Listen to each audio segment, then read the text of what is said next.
up his alley. Why do you think he chose Zoroark? It's when you're as analytical as he is and you play as many games, you don't always have to have the perfect answer as far as attacking. He's already built it into the consistency of his deck. He's drawing more cards than anyone else. He doesn't mind playing from behind because that just leads แต่ to จะดี more แต่ว่า answers จะ from ดี counter catcher. มาก Where ถ้า he มี can just ลิ bide his time and find these solutions.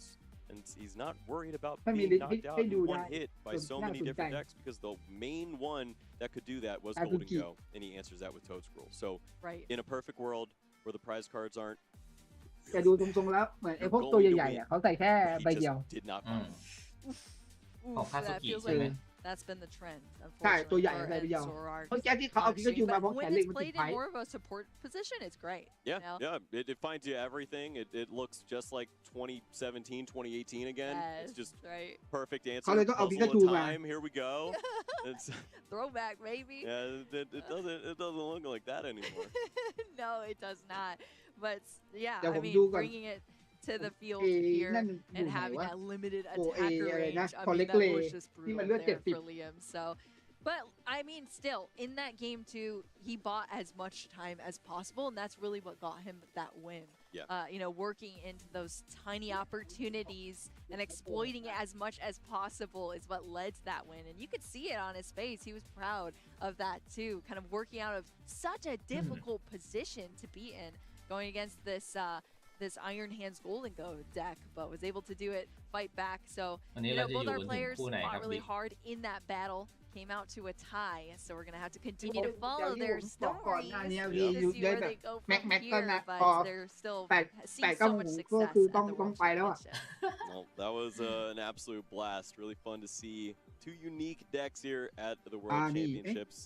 But that is not the end of it. We will still see plenty more. We are not even halfway through this เขา game ใช้เลือด for 70 กันใช่ไหม one. คอ On เล็ the กเล other น side, we will have ใช่ round 5 action. Don't go anywhere. See you soon. กี่ใบ4เหรอ My name is Vance Kelly. I'm from Kansas City, Missouri. Vance is playing quickly. Does he have the pieces? Switch แต่ว่าซับ card, โกก็ moving 4 the อ่ะดิ Mew VMAX into the active spot, and Boss's orders brings up the ไม่นาน Potion V. Vance ซับโก Kelly, ใช้ the 4 ใบเลยเหรอ 2023 Pokemon TCG World Champion. It still hasn't really set in that it's real, but it's really exciting, and it was super cool วัน seeing นี้ my คือ friends แช in ม the ป์ audience, แชมป์ and ที่ it's been a ญี่ great ปุ่น time. คนนี้ My strategy throughout the tournament was just to use the deck that I'm comfortable with. My favorite card is Mew VMAX. It's a really versatile card. It can use a lot of different attacks, and games unfold in a lot of different ways. I definitely had my moment of doubt between the 2 days of the tournament when you're allowed to switch decks. I thought maybe I'll switch, but my friends told me to just stick with it. บิ๊ก and อยู่ I- ไหนวะ I เสียง did. ไกล Going into the match, I did realize that the first 2 games went really long. You know, maybe like game 3, I could kind of eke out a win on prizes or something like that. I would have loved to play the full game out against Tord, but that's just kind of how it goes sometimes. Next year, I'd definitely be worried to play Tord again. I think he's the best of all time. I played against people from maybe 3 or 4 different continents this weekend. It's a lot of fun to play against people from different countries, and it's really cool to kind of have something in common with people from all over the world that you can talk เพราะ about. ว่าหนึ่ง My advice to anybody who's playing is find a good group of people to bounce ideas off of and play games with, and just practice a lot and go from there. Winning Worlds still feels just absolutely unreal. It's something that I aspire to, but it's really a ที่ dream. อยู่นี่วะ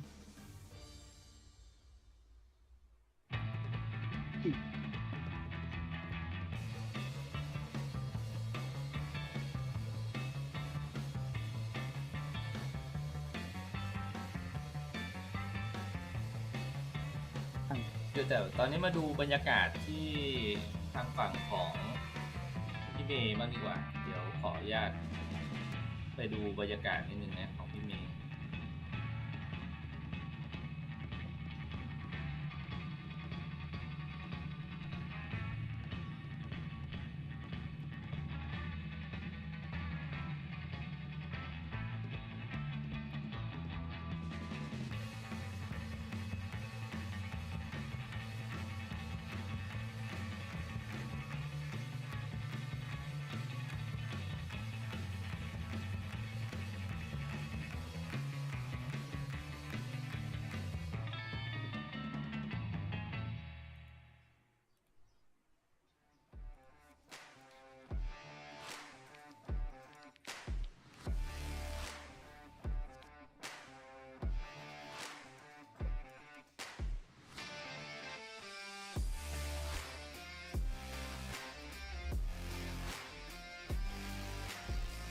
หนึ่งไปตนโดนไอ้นี่เข้า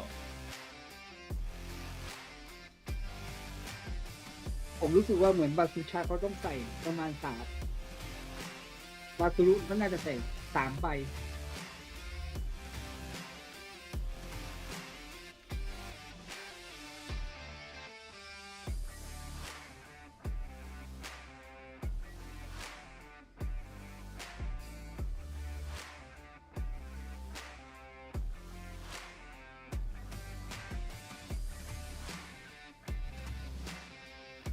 6 7 8 9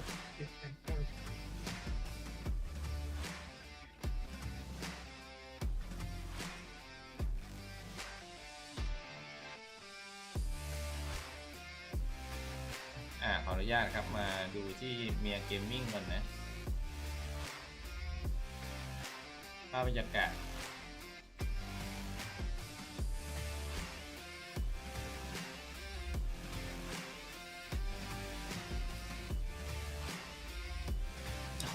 ผมต้องล็อกอินพาสเวิร์ดก่อนแล้วเนี่ย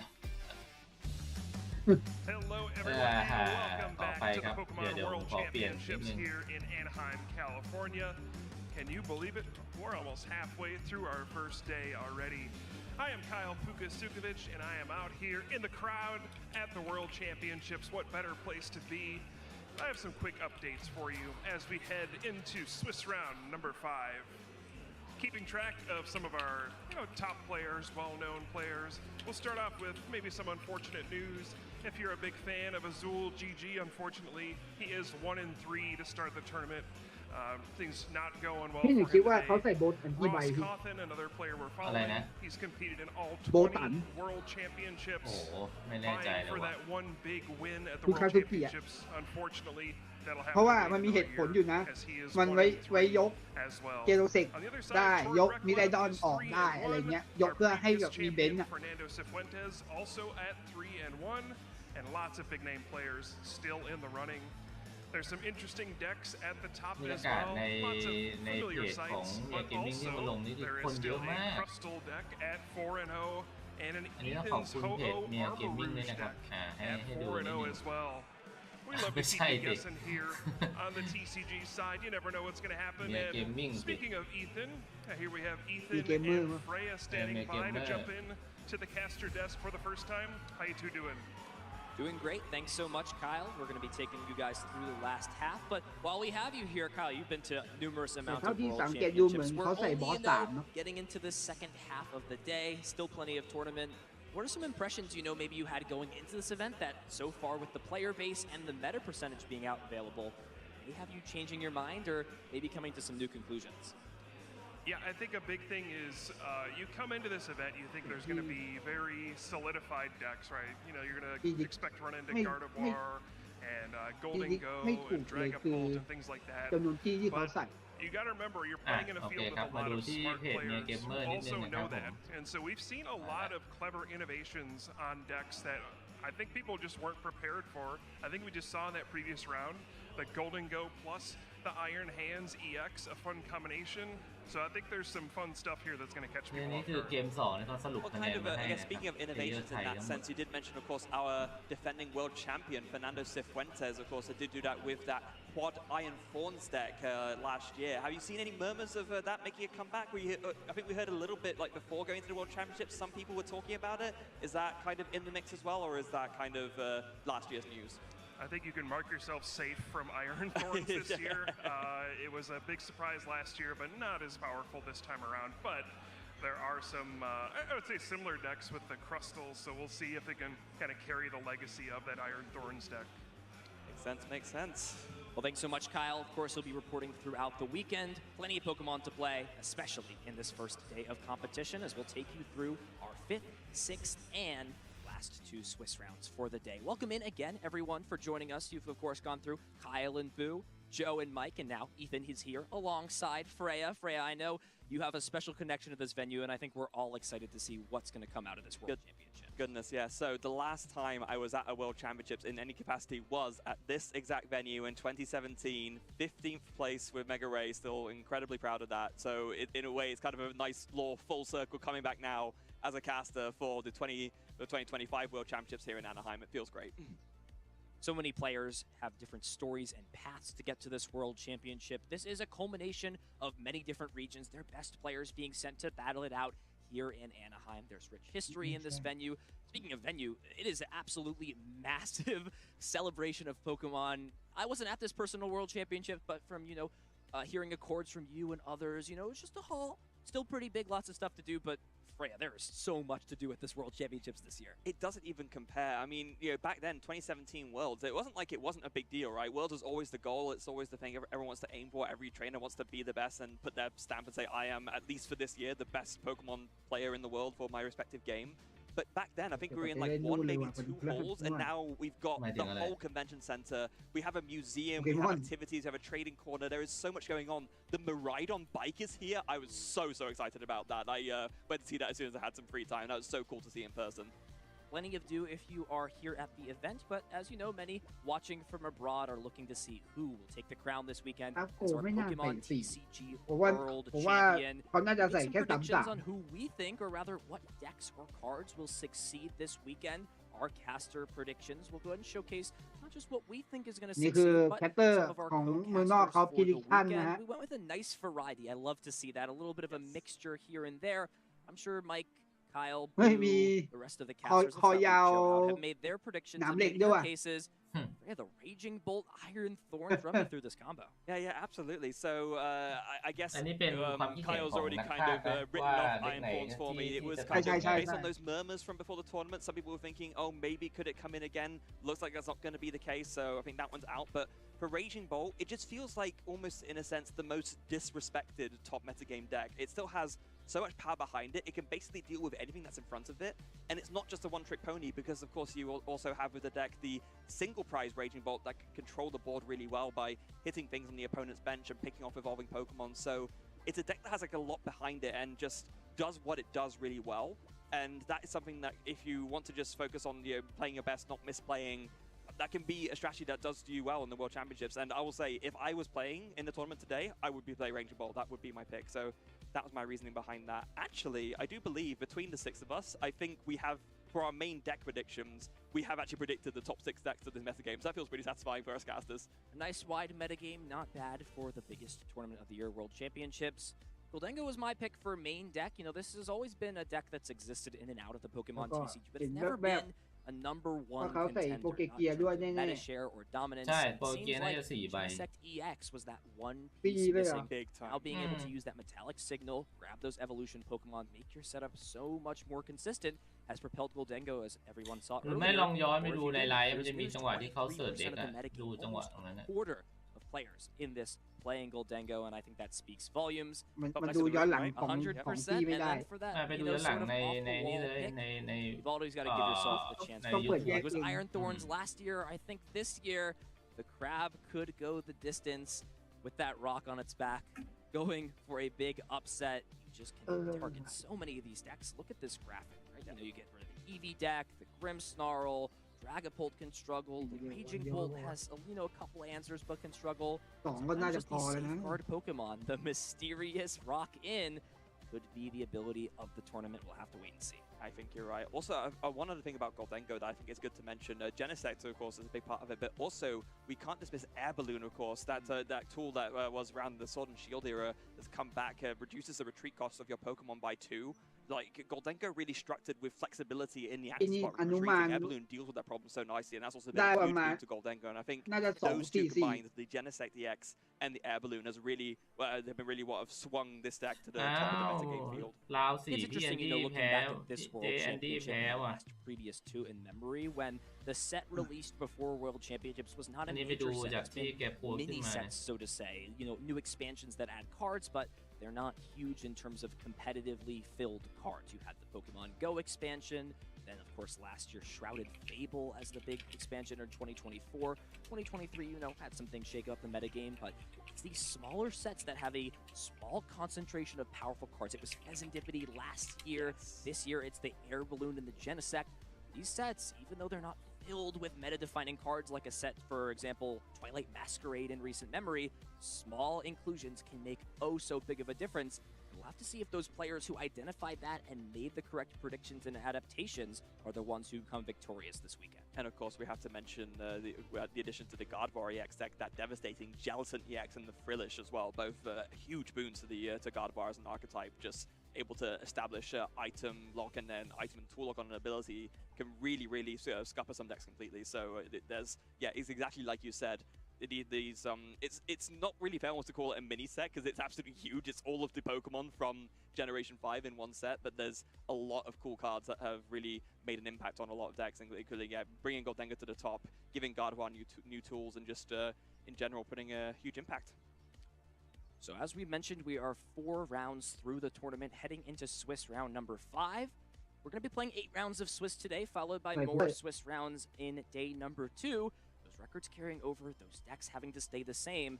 These are big rounds. It seems, not as significant. ตอนนี้ที่เห็นพวกเราเงียบไม่ใช่อะไรนะคือชาร์จแบตอยู่ Remember, once you go into that day 2, especially if you're at an ผม X1 การจด record, จ่อกับการ one loss, maybe a ทำเด็ก loss ของ and คุณ a คา tie, ตุกิอยู่นะ a big advantage in that second day competition where you can afford to take a loss or afford to take a tie.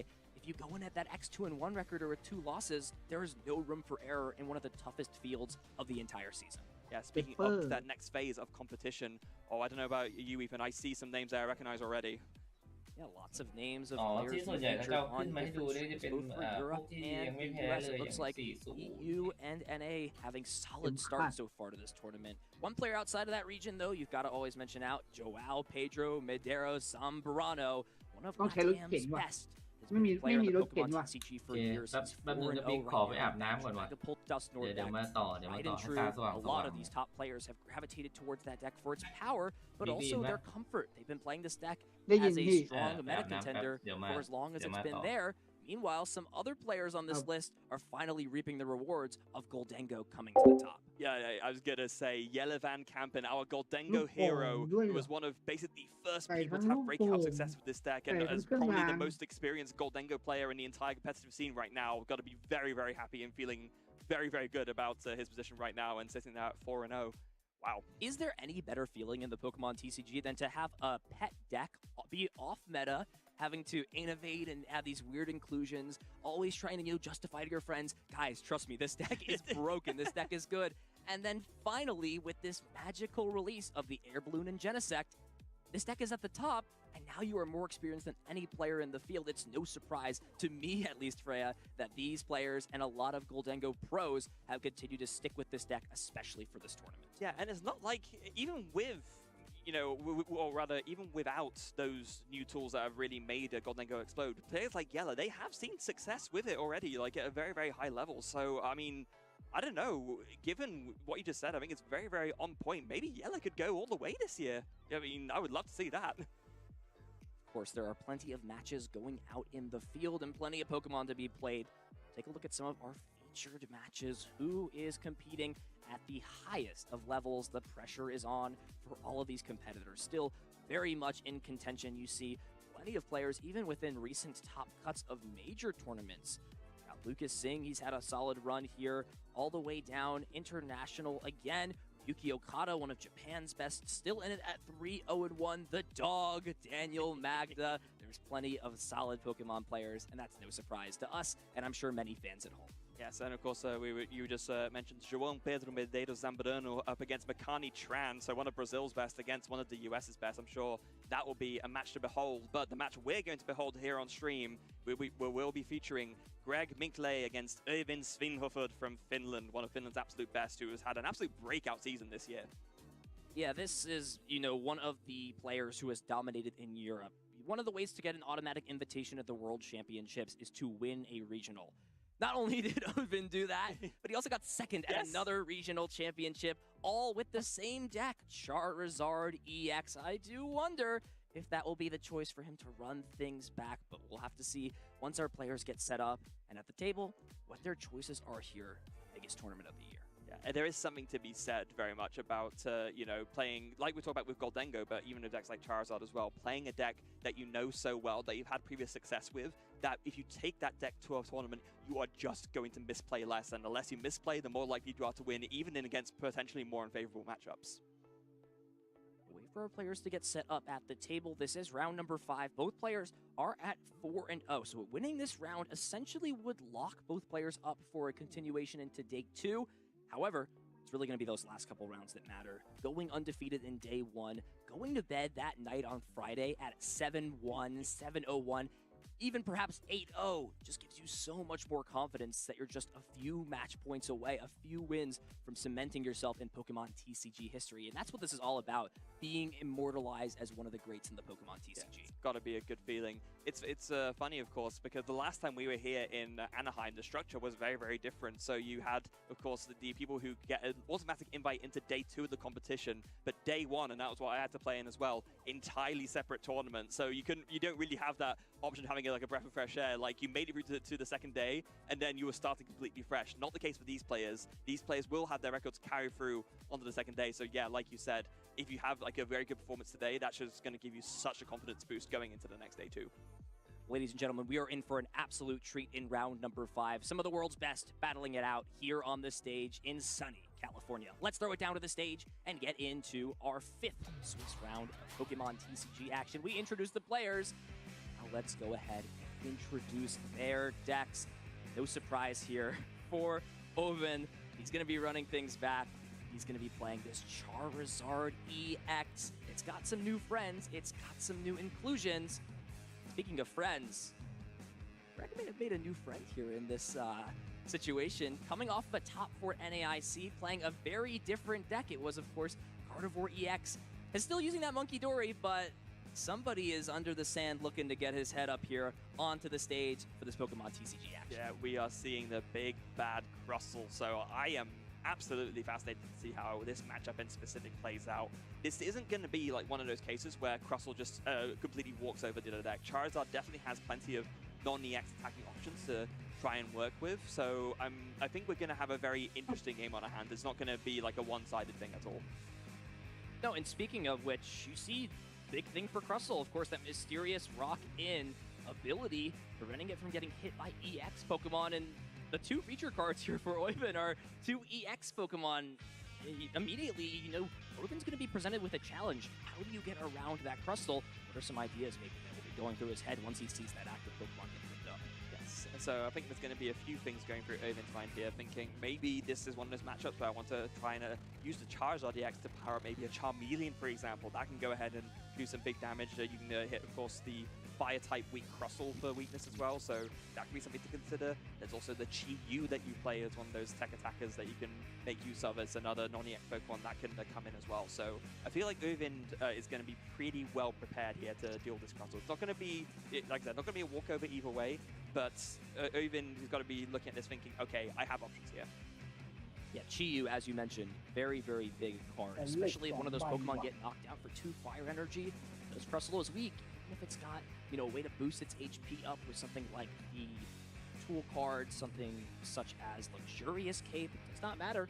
Chi-Yu will take a revenge KO if one of those Pokemon are knocked out on Oivan's side the previous turn. So there's a lot of advantage going towards Oivan, gotta say. Agreeing, Chi-Yu super strong, the Dusknoir line, never count that out. The big part here will be the prize cards. We'll see what each player has access to. Charmeleon and Secret Box in the prize cards, and gotta check the energy count here for Greg. He's prized about 1/3 of the energy cards in this deck, including 2 dark energy.